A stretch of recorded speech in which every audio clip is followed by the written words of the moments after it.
Hey, Heather. Hi, How Beth. are How are you? I'm awesome. So we're Great. going to go live in about 1 minute. So we're just hanging out. I can't wait to Perfect. share with my audience my dear friend Heather Ewing from Madison, Wisconsin. You know, I started with you because that's my home state, as you well know. Exactly. I didn't know if you were going to come on with a cheese hat or cheese head. Oh, that's right. I totally forgot about that. You are going to do that on a future, one of your future running videos, right? A cheese Yeah, head? yeah, that is true. Actually, I'll be in Berlin for the marathon on the 26th of this month. So that will be exciting. That is going to be, that's going to be like the 26th of this month? This month. Oh, because I Yes. was going to say if it was next month, it would be Oktoberfest. Right, right. And actually, they're not having Munich, the Oktoberfest, unfortunately. But yeah, close, but yet so far away. How long of a flight is that? Mine is about 13 hours.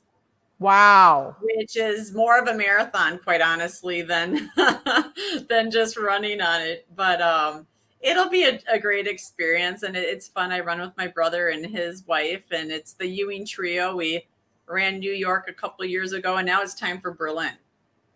Wow. So is the marathon a big deal over there? Is it like the New York Marathon? It is significant. There's around 45,000 or more people.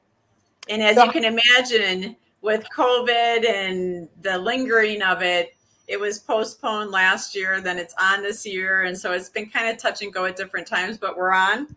So I'm really excited about that.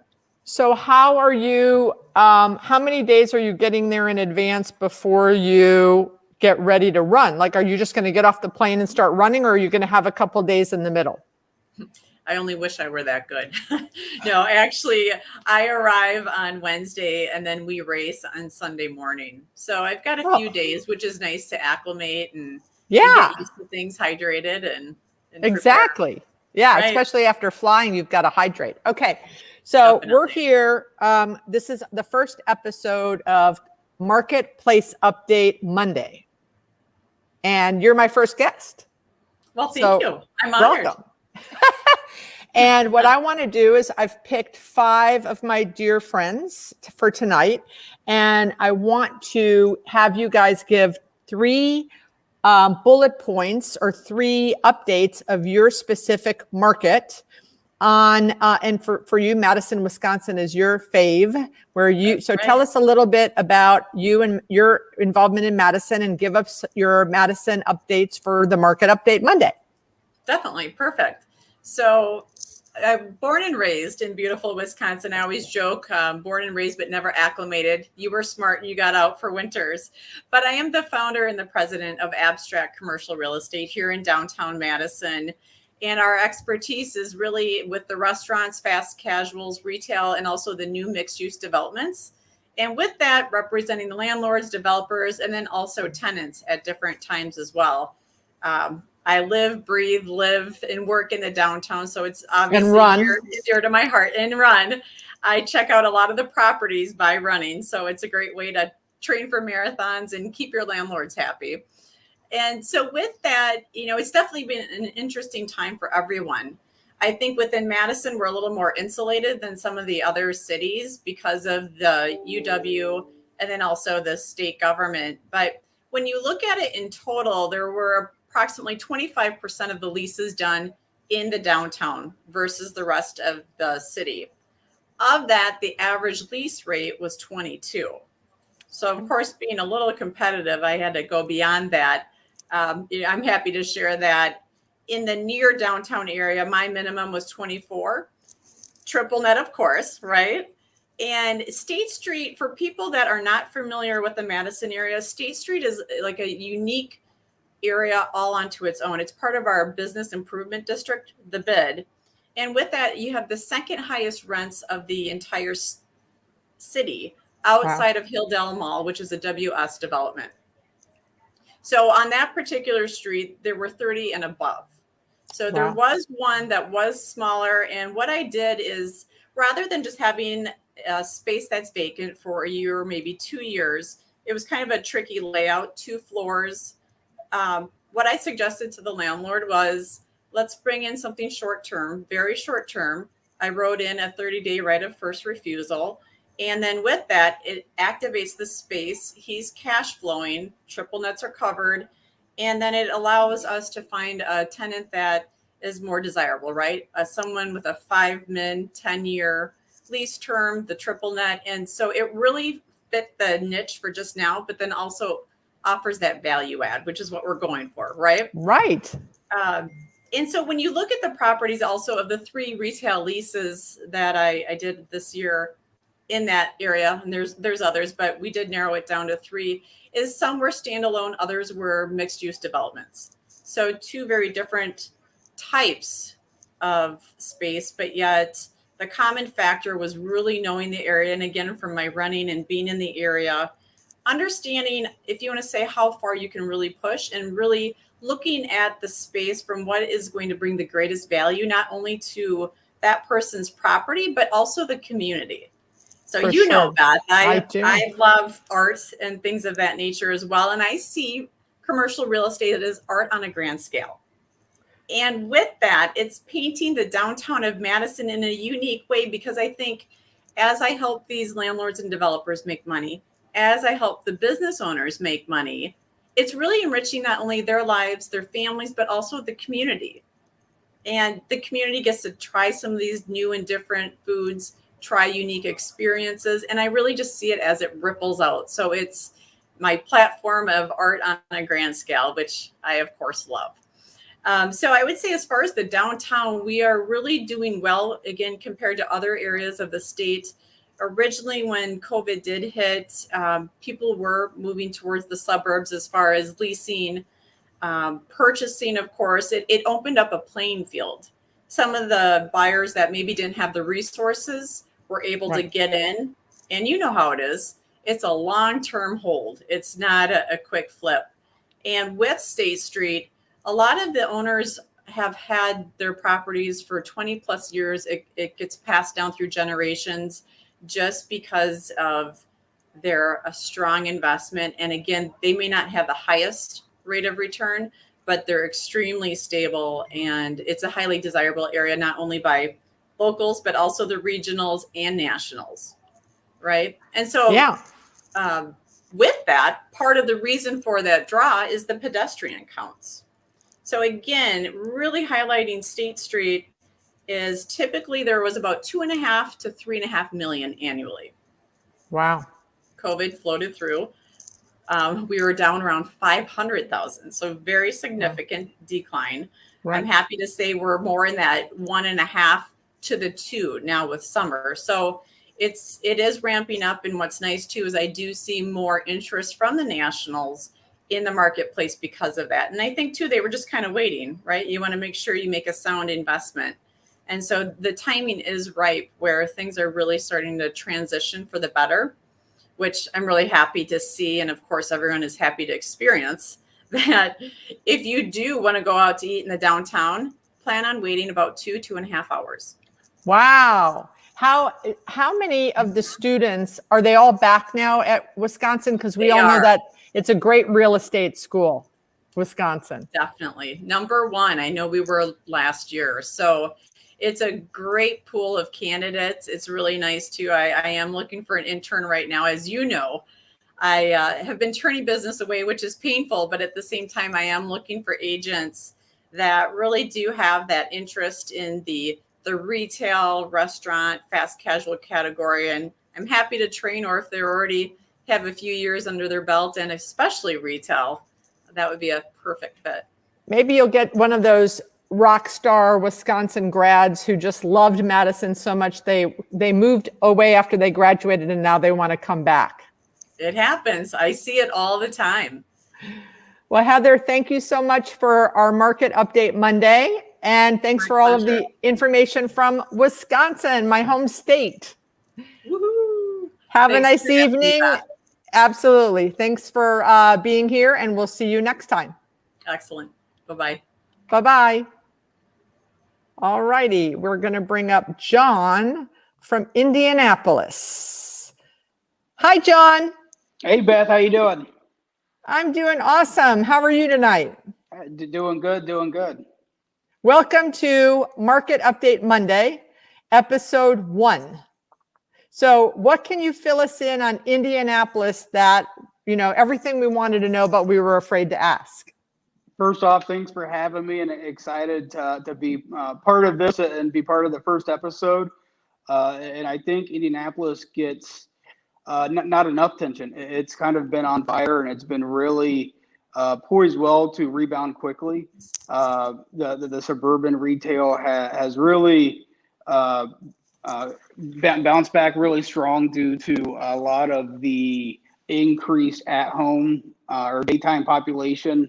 Indianapolis and the surrounding donut counties is really a commuting city to downtown Indianapolis, and with through 2020, only about 5% of the downtown work population was commuting downtown. So that's leaving a lot of workers at home for lunch, or getting off early and being able to go out and shop and visit restaurants. So we're seeing a lot of the picked up demand. The west side of Indianapolis is really growing. Just in the past 12 months, just in Avon, we've seen Rural King, Costco, Raising Cane's, Cooper's Hawk, Chicken Salad Chick, Portillo's, for those with an affinity for Chicagoland, all really kind of coming into the market that's really following a lot of the rooftops. Wow. So I am a big fan. So right now, Raising Cane's is coming to South Florida in a big way, and they're paying a lot of money. Are they paying a lot of money in Indianapolis? Yeah. And I think it's, one thing, regardless of if we're in a pandemic or whatever the market conditions are, quality A+ retail real estate never goes out of style. Especially with drive-throughs, right? Yes. So tell everyone what you do in Indianapolis. So I'm John Holloway with Veritas Realty, and we are the Chain Links affiliate for Indiana.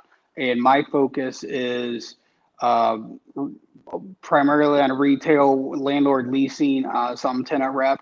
But my focus really is finding tenants and filling vacancy. And one thing we believe in is that every shopping center is either living or dying, and we really like to create the positive momentum by adding tenants and creating value through additional revenue through new tenants and increasing the value of the shopping centers. What is the average CAM in Indianapolis? I mean, I know it's hard to say what's an average, but in South Florida, I'm doing work now in Cleveland, as some of you may know, and the suburbia CAMs, meaning the CAM taxes and insurance in Cleveland, are, unless you're talking about a lifestyle center, are like $5 all in. John, guess what it is in South Florida? Not in lifestyle centers. Yeah. 9. I have one center. It's 17,000 square feet, and my CAM's $17. Oh, wow. CAM taxes and insurance. The taxes are high. The insurance is high. And then garbage is a big, big piece of CAM these days. So it's very important how you craft those leases, because of the garbage. The expense of the garbage is crazy. So any last input or other points about Indianapolis, any sales comps or other leasing comps you want to share with the audience about Indianapolis? And I think, I just want to leave the audience with just the overall, feeling that Indianapolis is a very solid market on the rise. We're excited about, the rebound here, that, the Indianapolis downtown is really a sports destination, with being home of the Indianapolis Colts, looking to rebound from yesterday. But the Indianapolis Pacers. We also host the Big Ten football championships, usually a couple games in the basketball tournament. And on top of all that, we host the Indianapolis 500 each year, which is one of the largest sporting events in the world. And then Indianapolis is really becoming a conference center, conference city. On an annual basis, we host the Bands of America with 80,000. in attendance. The Performance Racing Industry Show with over 70,000. The Future Farmers of America of 70,000, and that's really pumping a lot of revenue into the downtown market, restaurants, hotels, and the shopping that everybody does when they're in town on a conference. I would like to go to that band conference. There's is that marching bands? Yeah. Are the marching band kids there? Yeah. It's you never know when you're going through downtown. You can always you'll see a bunch of firemen or band players, or you can always tell what's happening What's in town. Yeah. That's awesome. Well, John Holloway from Veritas, thank you for being here and sharing with us about Indianapolis. And thanks for participating in the first episode of the Market Update Monday. Thanks for having me. Bye. Bye.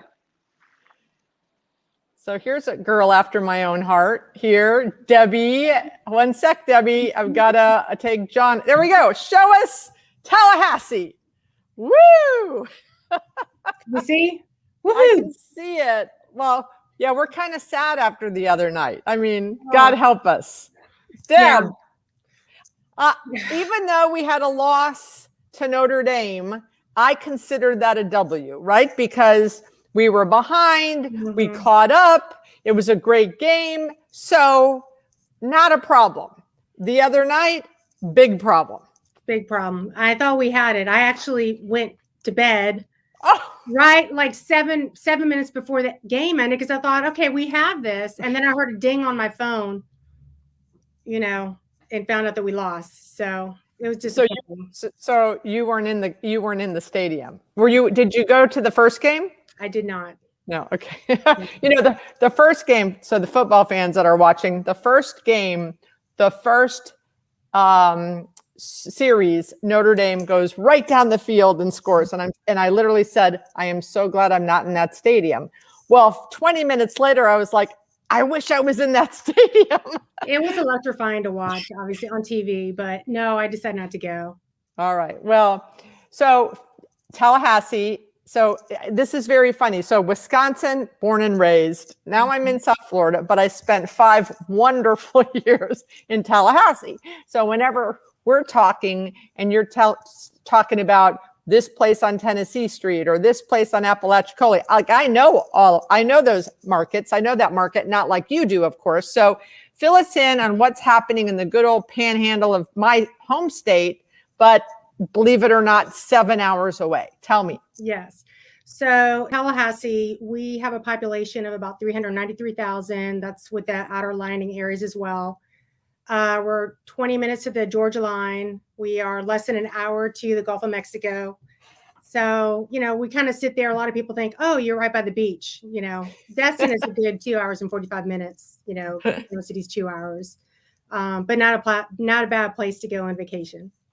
Absolutely. Yeah. So Tallahassee, we have 3 large universities, Florida State University, FAMU, and Tallahassee Community College, which makes up a little over 70,000 students. So sports are huge here. Basketball, football, women's volleyball, soccer. We have a really great athletic program at Florida State. And those students eat a lot and spend a lot of money, right? And they drink a lot. Did you know a big announcement came out today about FSU and our real estate program? Oh, did not know. We are number 5. So even though Heather was right, Wisconsin, I didn't look to see today what the rankings were for Wisconsin. They're usually in the first or second, but Florida State, I think 10 years ago was not even in the top 20, and today we're number 5. Oh, that's good. That's great. I'm actually going to be speaking for them next month. Awesome. Yeah, That's awesome. You're going to tell them all about tenant repping and landlord repping and how to get into commercial real estate. Yes, exactly. I'm excited about that. Awesome. Yeah. So, with the Tallahassee being the capital, we're a college town. We have a lot of state agencies, a lot of professors. We have 2 hospitals here, and we have programs at Florida State University and medical programs at FAMU. So we have a lot of doctors that come out and stay now in Tallahassee, which is great. We got some exciting news. We are getting an Amazon fulfillment center here. Wow. Yeah. So it's right off of I-10 on the east side of Tallahassee when you're coming in. 630,000 square feet. Wow. A lot of employees. Lot. It'll be a little over 3,600 jobs. Wow. That's amazing. That's great. They just started clearing off the land, and it'll be late 2022. Be open. Oh, that's very fast. That's awesome. Really fast, really fast. Amazon is taking over the world. So that's really exciting for little old Tallahassee. But I specialize in retail leasing and sales. Love working with the mom and pop business owners. I work with a lot of new entrepreneurs that have never even had their own business. So like as of today's date, I have done 38 executed leases. Wow. Yes. In 2021. Correct. Well, you must be the only leasing agent in town. Yes, I am. I do keep busy. Sold 2 restaurant properties, and I have over 21 properties I represent for landlords. And then I have a couple of investment income producing properties I'm about to list. So I'm definitely busy.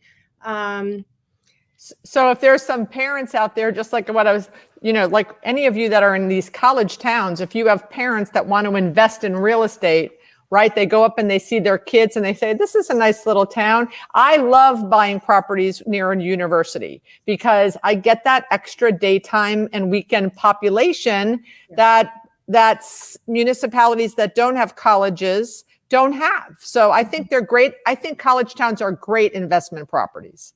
Yeah, I get a lot of that. I'll get students call me and tell me their parents, are going to be coming up and we'll look at properties, which is really exciting, And I am bringing a Raising Cane's to Tallahassee.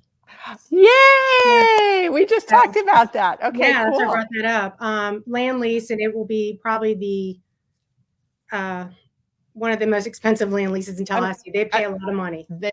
They've been paying a lot of money down here in South Florida, and they've been doing ground leases or land leases, which is awesome. Right, and they're going into one of my college properties.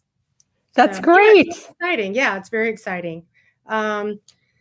Yeah. Okay. So and so investment sales, landlord rep, and you also do tenant rep. So you're a busy girl. 38 leases signed. Congratulations. Thank you. I don't think I've ever had 38 leases signed in 1 year in my whole life.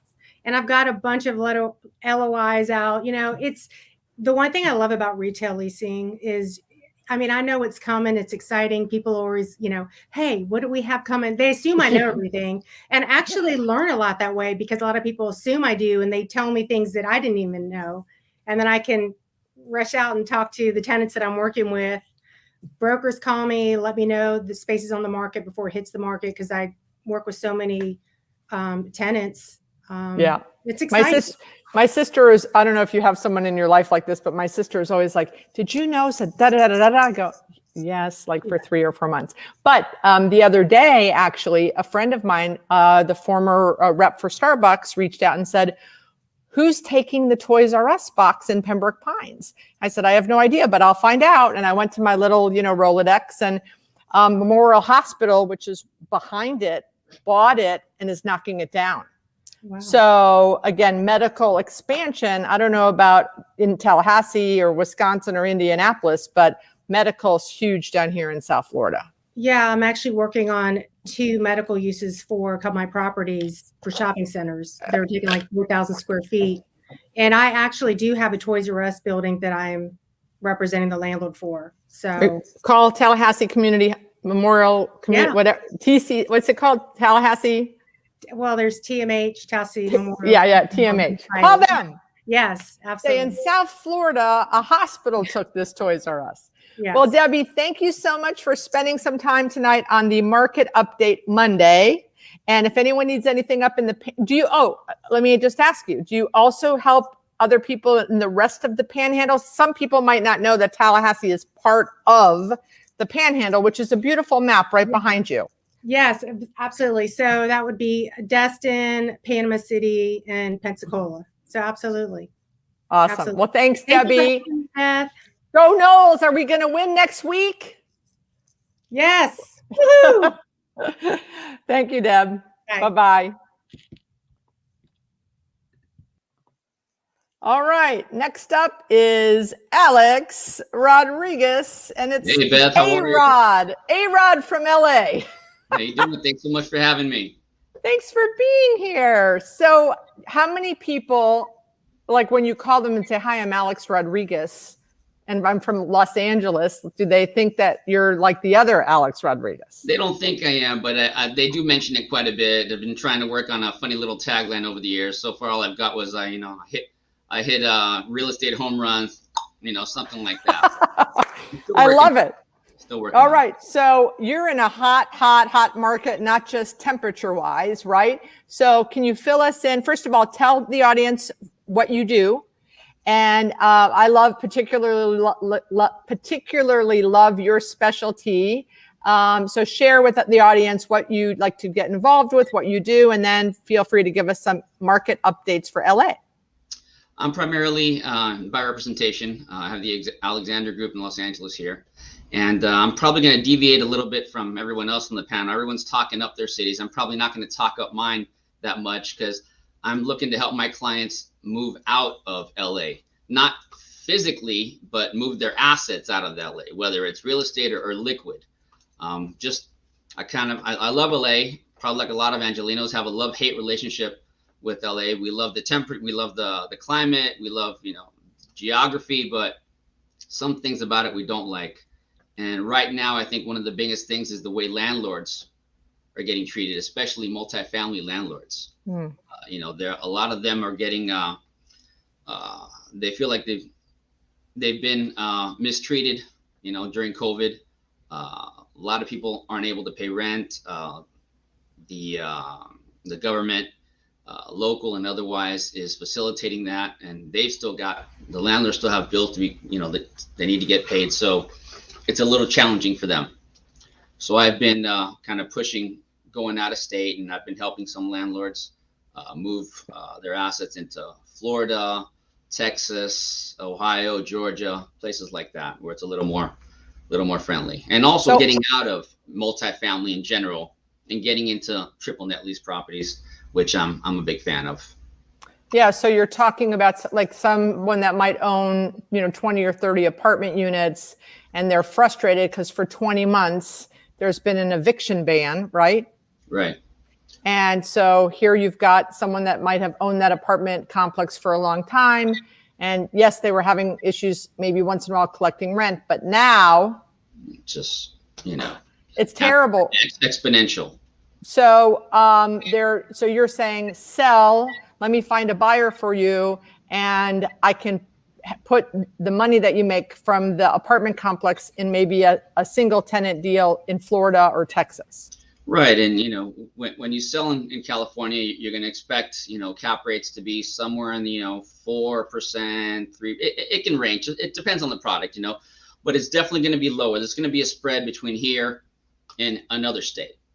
And on top of that, when you're selling multifamily, you're in charge of everything. You're in charge of the maintenance. You're in charge of the repairs. You're in charge of the insurance. You're in charge of the tax, property taxes, everything. Well, you get an absolute triple net deal with a big pharmacy or a big dollar store or a QSR. You don't have to pay anything. They pay everything. And it's interesting. You get landlords that have been in the business for 20, 30, 40 years.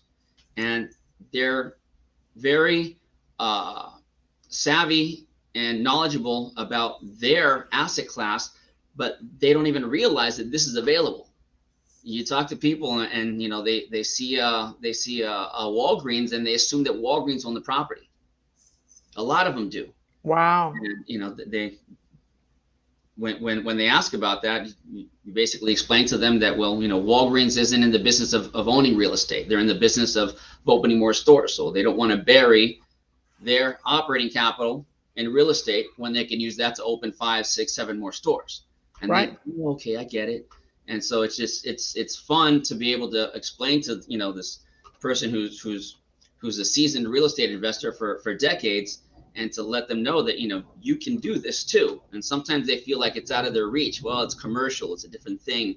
Right. No, it's very much within your reach. And it's it's a godsend once they realize it. And clients I've had that do that just never go back.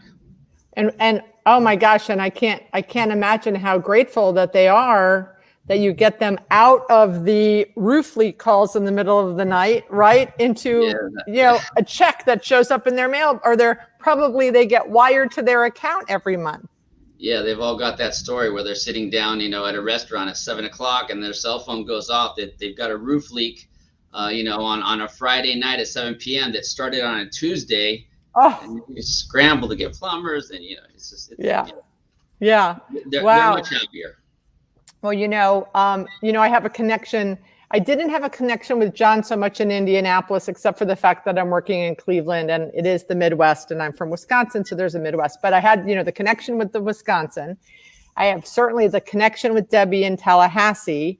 So, my connection with LA, right? I think, do you know? Besides you. Oh, I'm thinking. So this house, Yeah. pro football, huge LA Rams fans. Okay. Huge. My son has been an LA Rams fan since he's 11. Oh, wow. We were fans. We went to St. Louis to go to games. I am now banned from going to games with him because every game I've gone to him, we've lost. So I don't get to go anymore. You got bad juju when it comes to that. I do. So, but he's coming the weekend of October 24th. That's what he got for his 21st birthday. He got to go to SoFi Stadium and go, and they're playing Detroit, where Jared Goff the quarterback that just left LA Rams, either went to Detroit or Minnesota. You're asking the wrong guy. Okay, well, wherever Jared Goff went, that's who they're playing. So the old quarterback that just left is playing. So my son will be in LA. So I'm going to tell him to look you up if he runs into any problems. Absolutely. You got me on speed dial. There you go. All right, Alex, any last words of update either about you or about LA before I drop you off and go to our last guest of the evening? Yes, leave LA as soon as possible and let me help you. Please. All right, A-Rod. Love you. Love you too, Beth. Thanks so much. Bye-bye. Bye-bye. All right. And our last speaker is lovely Terri King from Atlanta, Georgia. Hi, Beth. I'm laughing because I'm like, well, I'm going to be the opposite. So if they're leaving LA, I want them to come to Atlanta. Exactly. He's like, get out of here. You know that are you ready? Guess 330,000 people. 330,000 people moved to Florida in 2021. Wow, I believe it. We're getting them all. Come on. I believe it. I signed a gym north of $15 a square foot in a former Michael space. The gym owners, a young couple, moved from California, and they had 3 locations there, and they moved here and they took my Michael space, which I was very happy because, Terri, for a couple of years I've been trying to lease that Michael space. I remember. And then New Yorkers. The New Yorkers are just lining up, and I keep saying, it's rained like 5.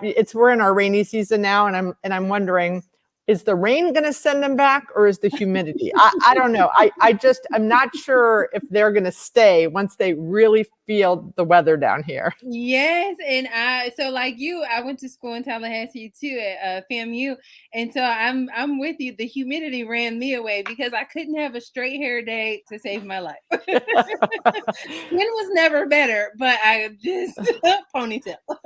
Exactly. So tell the audience, Terri, about Atlanta. Yes. So I am Terri King, the real estate matchmaker. I am based here in Atlanta. I specialize in all things retail, leasing, and sales. So I'm so excited. Atlanta is booming. I think it was one of the places, good or bad, we had more relaxed standards during COVID. People were very early on, we learned how to adapt. So a lot of restaurants, they, learned how to do curbside service very quickly, and apparel companies, had setting appointments, things like that. So we had a big boom. I don't know the number, and I probably should, but I think last I checked, which was about 6 months ago, was something like 2,500 people a day or something were coming to Atlanta.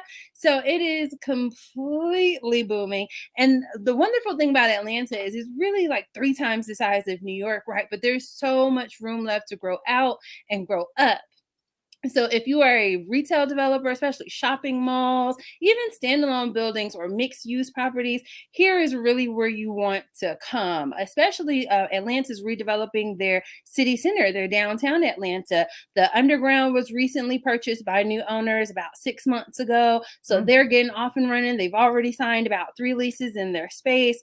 There's some other landlords down here. We have 2 national tenants coming here in the next couple of months. I'm so excited. And I'll be signing a lease with someone next week. So I'm excited about that. We have, and 3 regionals are coming here. So lots of local tenants, lots of national tenants, lots of regional tenants. It's amazing. And I knew that. I did a deal a little bit earlier this year. So I had 3 types of deals I kind of wanted to touch on. So I had a new lease deal, and it was a 2nd-gen restaurant. And one of the things I was so surprised about, Beth, is that no one's asking for COVID clauses anymore. Yay. Can you believe that? I agree. Those are going away finally, right? I haven't, and I have, it's like, I'm not going to ask, no one's bringing it up because, I work on the landlord side. So if no one's bringing it up, that means they feel comfortable. They feel confident that they can get in there and make some money. I worked on another renewal, and they were paying about $12 gross, right, before the pandemic. But with everything just booming the way that it is and people moving like further south into the city, there's so many incentives like Invest Clayton, Invest Atlanta for new businesses and older businesses to come and, make some money and employ people. I took that lease from about $13 gross to $17 triple net. Wow. So that increased the revenue for the owner about $40,000 for over the life of the lease. And it wasn't even, there was a little back and forth because, you can imagine going from gross to triple net, but the space is such high demand that we were able to say, hey, if you don't take it, I have 5 other people that, happily want it. Yeah. Happily want it. So that was really exciting. And then the last thing I wanted to touch on is just a sale. So I have a shopping center, and first I was like, I don't know if people are going to want it because you can rebuild it or you can tear it down. But either way, it's going to need a lot of work, right? I got full asking price. Wow. That is, congratulations. Thank you. And 2 backup offers. Wow. So now is the time to be in Atlanta if you're a developer, particularly. So I mentioned downtown and I mentioned South Atlanta. So if you're interested in coming to Atlanta, downtown and South Downtown is really where you want to be. In Southwest Atlanta, they're working on a new project now called the Campbellton Street of Dreams.